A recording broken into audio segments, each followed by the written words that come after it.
자, 이제 좀 얘기를 좀 해볼게요. 일단 그래서 앞부분을 좀 이제 쭉 스킵을 했고, 이제 자주 나오는 그런 부분들, 여러분들도 많이 알 것 같은 부분들을 좀 스킵을 하고, 여하튼 자주 접하지 못했는 이 사람이 단월 교수의 주장이 좀 더 돋보이는 그런 내용들만 좀 얘기를 하고, 그 다음에 뒷부분에 이 연구의 결과 좀 이야기를 할게요. 그래서 3번의 센티먼트 네트워크 어프로치에 오면은 이제 이 얘기를 하고 있어요. 왜냐면 5개의 큰 장점이 있다라고 얘기를 하고 있는데요. 이제 가장 큰 이제 5개의 장점이라고 얘기하는데, 만약에 내가 이제 시험을 친다, 수업이다 그러면 이 5개의 장점을 당연히 이제 시험 문제로 내겠죠. 이 분석의 기본 단위는 뭐냐면, 분석의 기본 단위가 항상 중요하잖아요.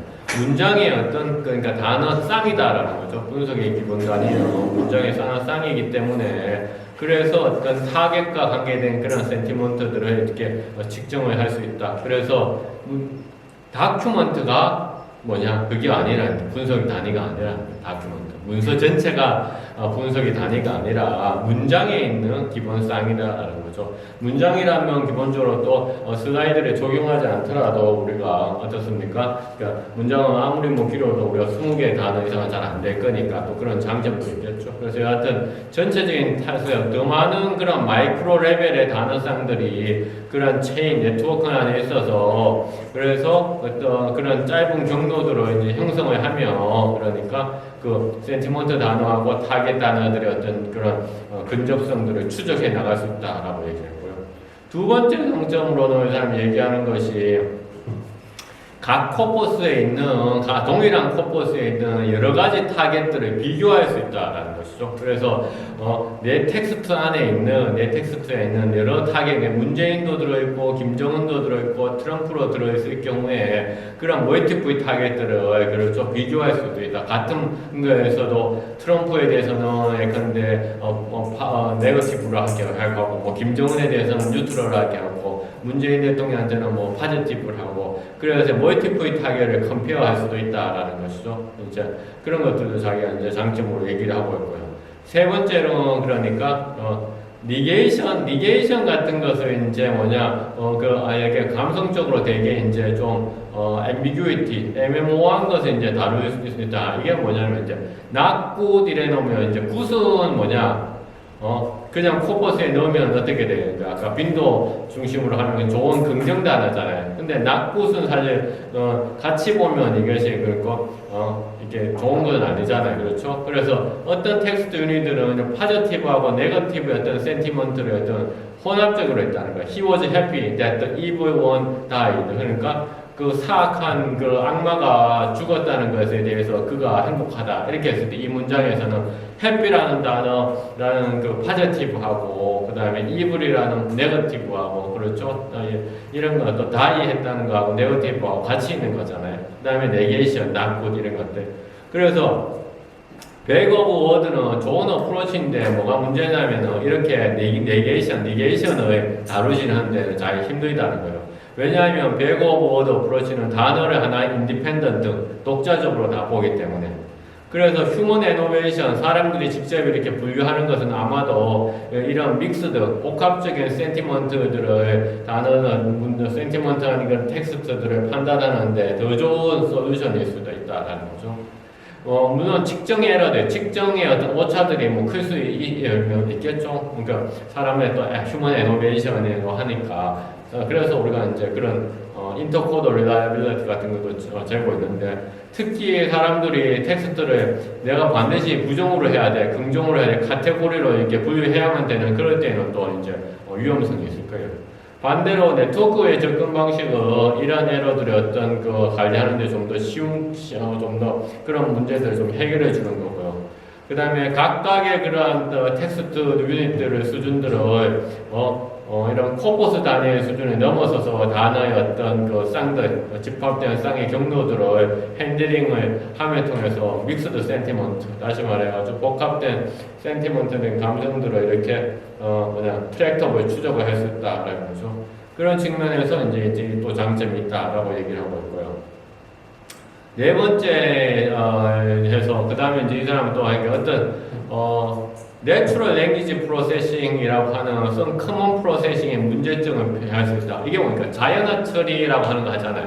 자연어 처리하는 건 여러분들 옵션에 다 있잖아요. 뭐죠? 스태밍 하거나 레모티제이션 이건 뭐죠? 의미만 뽑아낸다든가 어근만 뽑아낸다는 거 그렇죠? 그런 걸 뽑아내자.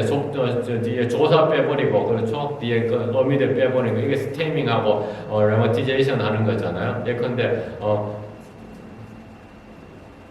밥을 먹었다, 밥을 먹었니, 밥 먹을까 이런 거에서 밥 먹까지만 뽑아내고 이런 거죠. 그게 스태밍하고 레모티제이션 하는 거잖아요. 그래서 이런 근데 이 사람이 그것의 문제점이 뭐냐? 그게 백 오브 워드의 그 기부 지금 문제점 많이 하고 있는데 문제점이 뭐냐면 그것은 원래 등장한 게 한번 보세요. 아까 내가 얘기했죠. 정보공학자들이 1968년도 참고문헌을 인용해놨잖아요. 정보를 검색하는데 효율성을 하기 위해서 만들어냈다는 거야. 왜? 정보를 검색하려면 색인을 만들어야 되잖아. 색인을 만들 때 사람들이 뭡니까? 밥 먹을까? 밥 먹었어? 밥 먹었니? 해서 밥 먹까지 해도 세 개가 다 검색되도록 하고 싶었다는 거야. 정보 검색하면서. 그래서 그 목표는 여러 관련적 있는 그런 그 아티클을 찾는 것이었기 때문에 그런 모폴로직하는 단어의 그 끝나는 거 그렇죠? 단어마다 끝나는 게 다 틀리잖아. 그런 것을 하나의 노이즈, 잡음으로 생각을 했기 때문에 그런 임포턴트한 개념들을 찾는데 잡음으로 생각해서 정보 검색을 효율화시키기 위해서 나왔던 것이지 이것이 어떤 의미를 분석하기 위해서 나온 것은 아니다라는 그 얘기도 하고 그렇죠. 그래서 모폴로지컬 이런 베리에이션들을 뭡니까? 다시 루트 단어, 어근으로 뽑아내는 거, 명사형만 뽑아내는 거, 그러니까 접두사 같은 거, 전미사가 빼는 것들을 그러면서 오히려 장점은 있어요. 장점은 뭐냐? 이 사람도 얘기한 장점은 그렇게 되면 내가 다룰 수 있는 데이터의 양이 많아지는 거야. 그렇죠? 인크리지 커버리지. 다룰 수 있는 데이터의 양이 많아져. 그런데 측정의 정확성 오히려 떨어뜨릴 수 있다. 왜? 밥 먹었니? 하고 밥 먹을까? 하고 밥 먹을래? 하고 다 틀린데 그거를 밥 먹어까지로 다 하나 하면 데이터는 밥 먹으라는 것이 3번 등장하는 걸 할 수 있잖아. 하지만 밥 먹었니? 하고 밥 먹을래? 하는 것은 측정이 틀리잖아. 다른 거에 측정하는 거일 수 있잖아. 그러니까 측정의 정확성을 뭡니까? 떨어뜨릴 수도 있다라고 얘기를 하는 것이죠. 그래서 정보 검색의 맥락이 아니라면 그러면 정보 검색의 맥락이 아니라면 이 스태밍이라고 하는 것은 아는 사람 중에 유용할 수 있는데 뭐냐면 텍스트가 정보 검색의 맥락이 아니면도 유용한 건 뭡니까? 텍스트가 작을 때 텍스트가 너무 작으면 데이터가 작단 말이야. 데이터가 양이 작으면 좀 더 그렇죠. 이런 어근만에 뽑아내는 와이드 넷을 만들면 그렇죠. 여러분들이 이제 그 데이터들을 더 많이 추적할 수 있잖아요. 그렇죠. 그런 장점이 또 있기는 하나 그럼에도 불구하고 네버더레스 그러면 이런 스태밍이라고 하는 거는 의미를 가지고 있는 그런 중요한 측면들을 어떻게 obscure하는 것을 모호하게 만드는 거예요. 모호하게 하는 거예요. 그 다음 어떤 측면에서 시제의 측면에서 단수 복수의 측면에서 그 다음에 영어권의 소프트웨어들 보면 단수하고 복수를 다 한꺼번에 처리하는 경우가 많아요. 단수 복수의 측면에서 어떤 단어들의 관계의 측면에서 그래서 이 백 오브 워드의 스태밍 같은 것이 장점은 있지만 이런 단점들이 있는데 그 단점이 가장 중요한 것은 어떤 의미의 측면에 줄인다는 거죠. 그래서 언어적인 어떤 베리어스를 줄이는 것은 결국은 의미론적인 관계를 오히려 애매모호하게 하고 의미론적 관계를 모호하게 만든다는 거죠. 그래서 언어론적으로 우리가 되게 정제를 많이 하는 언어로 가잖아요. 그렇죠? 텍스트 언어로 분석하면서. 그러나 그 언어론적인 것이 오히려 의미를 하는 데서 오히려 힘들게 한다.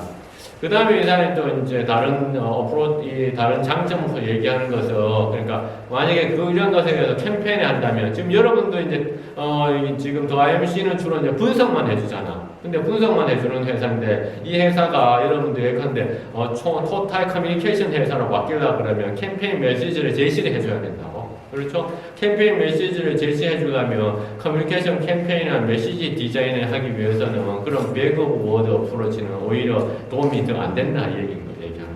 그렇죠? 캠페인을 나 같은 경우에도 뭔가 분석해주면 뭐냐 사람들이 그래서 어떻게 해야 돼요? 정책 대안이 뭐예요? 어떤 식으로 우리가 커뮤니케이션 해야 묻거든요. 그러다면 이제 방금 정보 검색에서 많이 썼던 스태밍이라든가 레모티제이션 같은 것들이 그렇게 도움이 될까라고 이 사람이 얘기를 하는 것이죠. 그렇죠?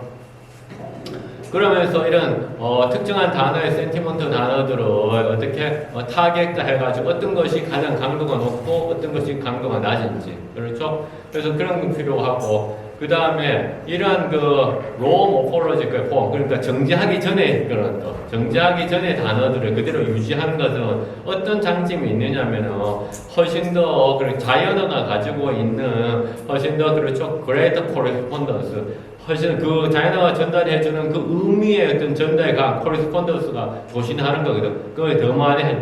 그래서 난 자연어 처리가 오히려 자연어가 주는 것을 망친다고 생각하는, 나도 이 단어학습 교수의 같은 학파거든요. 그래서 나는 우리 학생들한테 정제를 최소화하라고 항상 얘기해요. 정제를 최소화하라고 얘기하면, 요즘 우리가 얘기하자 자연어 처리가 오히려 자연어의 의미를 삭제시키는 게 자연어 처리인 거야. 자연어 처리인 거야. 그렇죠? 그래서 그렇게 하는 메시지들을 한다 하는 거죠. 그래서 메시지의 어떤 프레이밍이라고 하는 것이 어디에서 등장하는, 프레임이라고 하는 것은 결국은 어떤 타겟 그룹들에 있어서 메시지의 어떤 효과성을 하는 것인데, 그러면 이제 그런 언어적인 측면보다는 항상 의미론적 측면을 더 많이 생각해라 라고 얘기를 하는 거죠, 이 사람이. 그래서 이 얘기를 또 하고 있어요. 단어들의 어떤 그런 그 스트링, 연결되어 있는 것을 뽑아내가지고 옵티멀한 캠페인 메시지를 만들어야 돼. 이거 엄청나게 중요하죠. 왜? 옵티멀한 캠페인 메시지라는 것은 내가 어떤 브랜드를 광고하는 데 있어서 내 브랜드 카피를 쓸 때 이 브랜드와 관계에 대해서 강조하고 싶은 단어를 내가 첫 번째 쓰느냐 아니면 뒤에 두 번째 쓰느냐 되게 중요하거든요. 그렇죠? 그래서 그러니까 그런 옵티멀 캠페인 만드는 데 중요하다는 거죠. 그러면서 자기가 이제 실험을 해보니까 결국은 이제 이 방법이 하고, 마지막에 보면 이제 여기 소프트웨어가 나오죠. 워디지라는 소프트웨어가 있어. 워디지라는 소프트웨어가. 그래서 기능이 엄청나게 많은, 이 단원식 교수가 이제 첫 번째 단원식 교수가 좀 숨겨져 있는 인물이야. 왜 숨겨져 있냐면 이 단원식 교수가 유니버시티 일리노이 대학 시카고 캠퍼스에서 오랫동안 근무를 했어요. 일리노이 대학 시카고 캠퍼스는 근데 석사까지밖에 없는 학교야. 그러니까 메이저 리서치 스쿨이 아니었어. 메이저 리서치, 그러니까 박사까지 있는 학교가 아니었어요. 박사까지 있는, 그러다 보니까 이 다너스 교수가 혼자 계속 연구한 거지. 박하나와 비슷한 거지. 그렇죠. 혼자 주로 계속 연구했고, 이 사람이 천재야, 천재. 그래서 소프트웨어 워디지를 했는데, 이 소프트웨어도 그러니까 이 박사 과정이 있고, 이런 메이저 스쿨에 있으면, 이거 계속 막 하고, 연구비도 많이 따가지고 할 건데, 그게 안 된 거야. 그래서 이제 이 워디지가 정말로 훌륭한 소프트웨어인데, 그러니까 많이 알려져 있지 않은 거죠. 근데 기능이 진짜 이렇게 많은 거예요. 워디지라는 소프트웨어.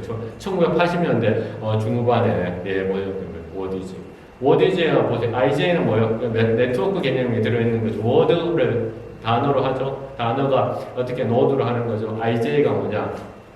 네트워크 행렬에 I행과 J열 이런 거죠. I행과 J열. 그래서 IJ 워디지. 그래서 I행과 그래서 워디지라는 소프트웨어. 그런 이제 있는 거죠. 그래서 이 다이너스 교수가 세멘틱 네트워크 넷을 이제 제안했던 사람이, 그 다음에 이제 넘어갈게요. 그래서 그 연구, 실제 했던 연구를 가봅시다. 그래서 이 사람이 어떤 데이터를 가지고 이거를 했는지. 자, 데이터 셋 하면, 그러니까 미국 그 항공사, US 에어라인, 그래서 미국 항공사, 그래서 US 에어라인의 트윗 데이터. 그래서 이 트윗 데이터는 갖고 왔어. 기존에 있는 데이터를. 트윗 데이터를 가져왔어요. 그래서 14,845개 트윗을 가져왔어. 1메가, 그러니까 1.5메가바이트. 그래서 이 데이터는 벌써 이제 파저티브인지 네거티브인지 뉴트럴인지 이렇게 분류가 이제 뭡니까 되어 있었던 거죠. 그렇죠. 그래서 근데 자기는 이 연구를 위해서 파저티브하고 네거티브 카테고리만 이제 이 연구에서 사용하겠다라는 거예요. 그래서 캐글이라고 하는 데에서 이제 크라우드 소싱 DS 누구나 이제 다운로드 받을 수 있다 얘기를 하고 있고요. 그다음에 두 번째 데이터는 또 트윗 데이터인데 이 데이터는 데이터 센티먼트 어나리시스 분석에서 했던 데이터예요. 그래서 이 데이터는 어떤 식으로 되어 있었냐? 아마존 터크, 이게 뭐냐면 아마존이라는 일종의 텍스통하고 비슷할 수도 있겠다. 그렇죠? 뭐냐면은 아마존 여러분들이 내가 데이터를 분류하고 싶어. 근데 사람을 고용하려고 하니까 사람을 고용하려고 해. 내가 누구 학생한테 알바할 사람도 없어. 이러면 아마존 터크 프로그램을 하면 항상 여기는 이런 일을 해주는 그러니까 코드들이 상시되어 있는 거야. 그럼 나는 돈을 누구한테 주냐? 아마존에다 주는 거야. 그럼 아마존이 이걸 처리해 주는 거예요. 아십니까? 그 중간에 에이전트 같은 거예요. 그래서 아마존 토크워커들이 이제 대신 해주는 그런 에이전시 같은 거죠. 그래서 그 사람들이 이제 트윗을 -4부터 +4, 네거티브부터 포지티브라고 분류해놨는 이런 데이터가 원래 여기 있는 데이터를 또 갖고 왔다는 거예요, 자기가. 그렇죠? 기존에 있는 데이터를 갖고 왔다는 거죠. 그 다음에 이런 센티먼트 네트워크 자기가 그래서 소프트웨어 아까 그 공식에 따라서 이제 파지티비티 구하는 그런 아까 얘기했고 네거티비티 구하는 그거들이 이제 자기가 내세운 그 공식이 있잖아요. 공식을 이제 수식을 제시 안 해가지고 그래서 그 센티먼트 값하고 그 다음에 여기서 기존에서 했던 거하고 비교를 해서 자기가 인터널 벌리더티를 측정을 해보겠다 이 얘기인 거죠.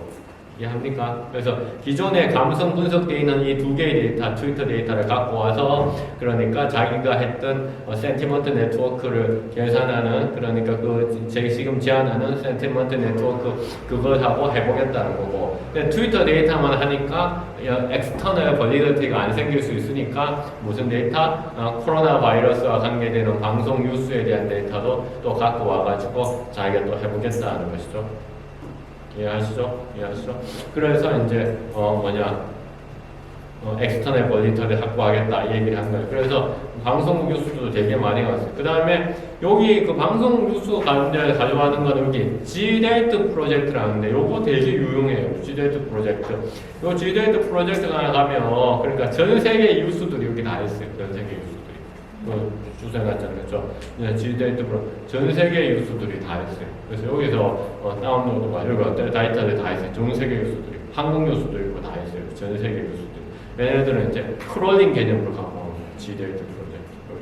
전 세계 뉴스들이 다 있어요. 한번 나갔다 들어오게 되면 또 이게 또 다시 처음으로 돌아가거든요. 자, 그래서 G데이트 프로젝트 그거에서 또 데이터를 이제 출처들을 그래서 세 가지 데이터들을 했는 거고 파지티브, 네거티브 두 개만 했고 그 다음에 자기의 공식으로 그 쇼티스트 패스를 가지고서 파지티비티, 긍정성, 부정성을 계산한다 이 얘기를 한 거예요. 자, 그 다음에 이제 세 번째 데이터를 가지고 하는 타겟 워드를 뭘로 했느냐 보면 이제 여기 보면 이거 그러니까 브로드캐스트 뉴스가 코로나 바이러스에 대해서 감성을 적지한다 해서 그 단어가 소셜 디스탱, 사회적 거리두기, 그 다음에 패닉, 그 다음에 이런 단어들을 이제 타겟 워드로 한 거예요. 타겟 워드. 소셜 디스탱, 그 다음에 패닉, 그 다음에 한 거예요. 자. 그 다음에 여기 봐. 이 사람이 이제 자기가 이제 프로시저를 이렇게 얘기한 거야. 스타보드 리스트 일단 있어야 되겠죠. 스타보드하고 스태밍은 다른 거잖아요.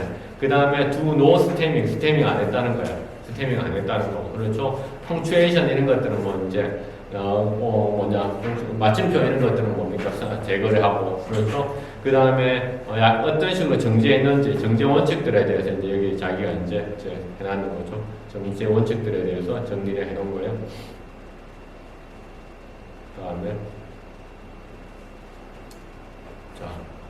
그 다음에 요거 하나 또 얘기하고는 아마 여러분들 감성 같은 경우에는 전 세계적으로 가장 많이 쓰는 게 요거 LIWC 요 사전이에요. Linguistic Inquiry Word Count라고 하는데 전 세계적으로 감성을 분석하는데 가장 많이 쓰는 게 요거예요.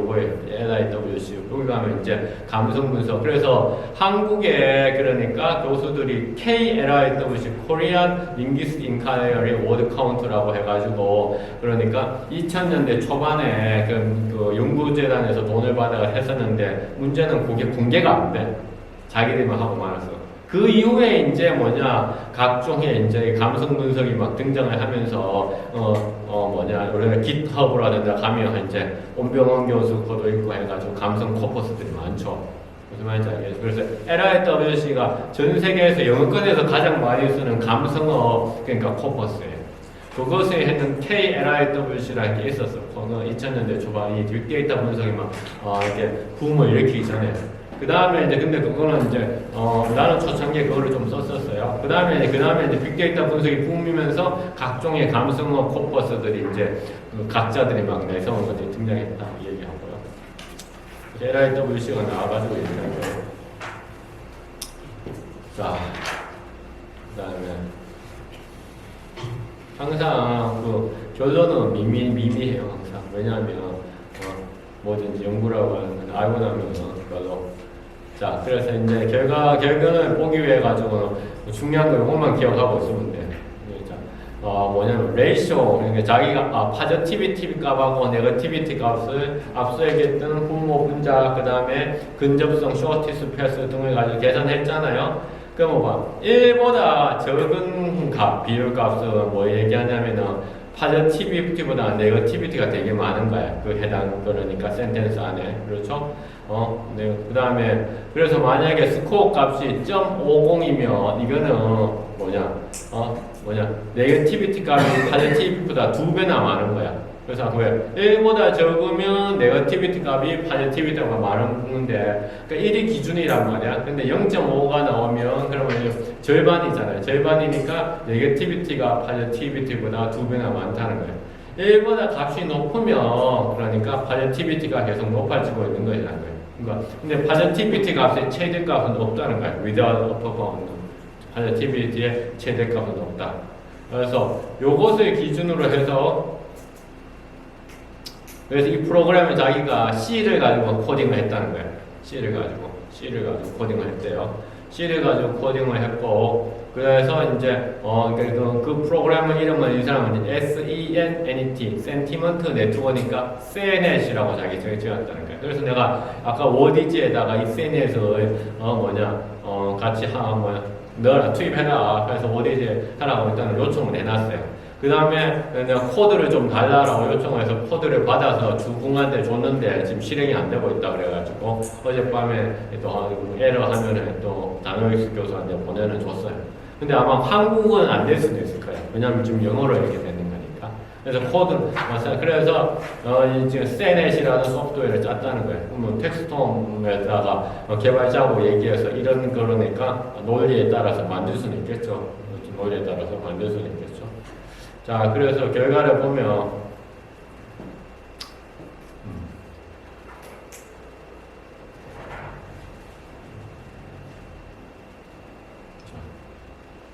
자, 일단은 이 세멘틱 네트워크를 이렇게 이제 그림 위에서 이제 세멘틱 네트워크를 이렇게 보여줬고요. 그렇죠? 그림 위에서 세멘틱 네트워크를 보여줬는데 그림 위에 대한 설명을 하면 자, 그림이 먼저 그렇죠? 세멘틱 네트워크 에어라인 그 항공사에 대한 세멘틱 네트워크 이그젬플을 보여주면 그렇죠? 센티먼트의 명당에서 그래서 그림 2가 25번 이상 출연해 있는 그런 단어상들을 보여주고 있고 이 네트워크에서 그러니까 숨겨진 배태되어 있는 가장 짧은 경로는 뭐냐면 타겟하고 센티먼트 워드를 가장 연결시키는 가장 짧은 경로 예컨대 네거티브 패스 다시 말해서 비행기를 타겟 단어를 했을 때 프러스트레이팅하고 가장 짧게 연결되어 있더라는 거고 그 다음에 파저티브 패스는 프라이트를 타겟 단어로 했을 때 세이프티하고 연결되어 있더라는 거예요. 그러니까 그래서 이제 프레인을 타겟 단어로 했을 때 프레인, 와이파이, US 에어웨이스 그냥 프러스트레이팅 연결되어 있고 이 항공사 데이터에서 파저티브 패스는 프라이트를 타겟 단어로 했을 때는 프라이트, 사우스 웨스트, 에어, 그 다음에 메이드, 그 다음에 세이프티. 그러니까 사람들이 파저티브하게 생각하는 거는 안전을 가장 중요시 여기는 거고 그 다음에 네거티브하게 생각하는 것은 뭔가 그래서 사람이 좌절하고 우울하고 짜증나는 그런 것들이다. 그래서 이 세멘틱 네트워크에서 그림에서 이제 이렇게 자기가 찾았다라는 얘기하고 있고 자 여기서 보면 자 여기 보세요. 그래서 여기 봐. 지금 표에서 네거티비티, 파저빌리티, 그 다음에 파저티브, 네거티브 레이시오 있잖아요. 요게 이제 새로운 CNET으로 계산하는 값인 거야. 요 값이. 이해하죠? 요 값이 이제 CNET으로 계산한 값이야. 요게 아까 뭐라고 얘기했어요. 그러니까 1을 기준으로 해서 1보다 낮으면 네거티비티가 높고 1 이상이면 파저티비티가 증가한다. 이렇게 얘기했잖아요. 이해합니까? 디바 증가했죠. 그래서 에어라인들은 데이터가 뭡니까? 감성 분석되어 있었죠. 애노테이션 되어 있었잖아. 분류되어 있었어. 그래서 네거티브로 분류되어 있는 데이터를 자기의 그러니까 알고리즘으로 그렇죠. 센티먼트 네트워크 자기 알고리즘으로 해보니까 0.614가 나온 거야. 0.614. 그러니까 1보다 그렇죠 적잖아. 그러니까 네거티비티가 좀 더 많죠. 아까 0.5면 네거티비티가 얼마나 그랬어요. 그러니까 2배나 많다고 얘기했잖아요. 그러니까 원래 가져왔는 데이터에 네거티브로 분석되는 데이터를 가지고 자기 해봤더니만 네거티비티가 0.064였고 파저티비티가 0.039라는 거야. 원래 네거티브로 되어 있는 데이터. 그 다음에 파저티브로 되어 있는 것은 4.347도 여기 보세요. 네거티비티는 0.006이고 파저티비티는 0.025죠. 그래서